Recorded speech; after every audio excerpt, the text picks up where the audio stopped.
Students, it's Mr. Ness. Welcome to another Mr. Ness screencast. Today's aim is stateless nations, and here are your objectives. Pause the video, look these questions over, and get ready to copy some vocab terms and take some notes. So let's start by reviewing some terms that you learned in the last video. A nation, also called an ethnicity, is a group of people that share the same culture. They have the same language, same religion, etc.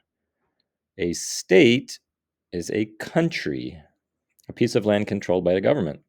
And a nation state is a state or country where most of the population is the same nation or ethnicity. Okay, your next term is stateless nation. And a stateless nation is a nation, a group of people that share culture, that is stateless. In other words, it does not control its own country. Instead, the members of the nation live in a country dominated by a different nation, people that have a different culture than theirs. And your goals in this video are to be able to name a few of the many stateless nations in the world today, and to explain why their statelessness creates political instability in the countries where they reside. And you're going to learn more about each of the stateless nations that I mention in class. Okay, your first example is the Kurds, and this map shows where the Kurds live, shaded in pink.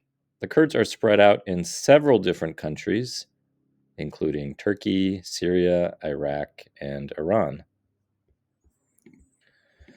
The next stateless nation is the Tibetans, who live in this part of China that's shaded in yellow, also known as Tibet. China is a federalist state, and Tibet is an autonomous region within China that has some self-governance.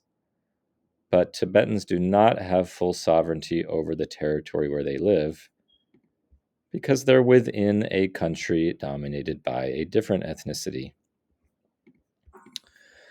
The next stateless nation, the Uyghurs, also live in China, mostly, and they live in this pinkish purple area called Xinjiang.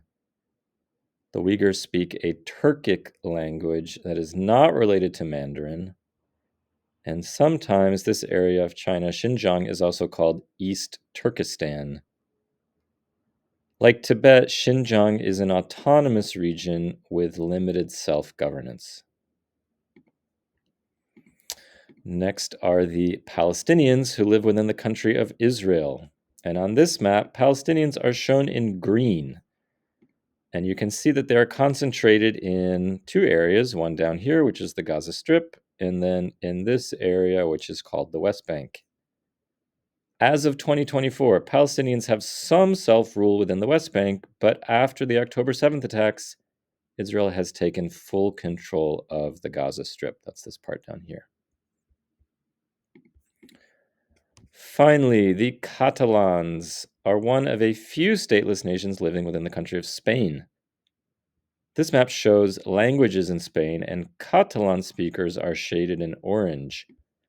And you can see that the Catalans are concentrated in this area here, which is known as Catalonia.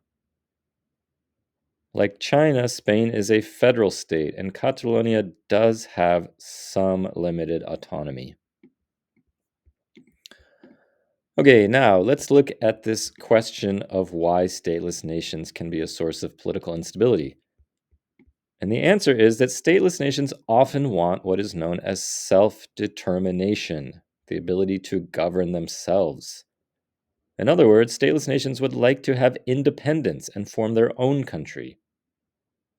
At the same time, however, the dominant ethnicity in the state usually does not want to give up any of their land. And that is what leads to conflict. In the next video, you'll look at some possible ways that this conflict can unfold. All right, it's time to review the objectives. If you don't know the answer to any of them, rewind the video and look again. And I will see you in class. Bye, students.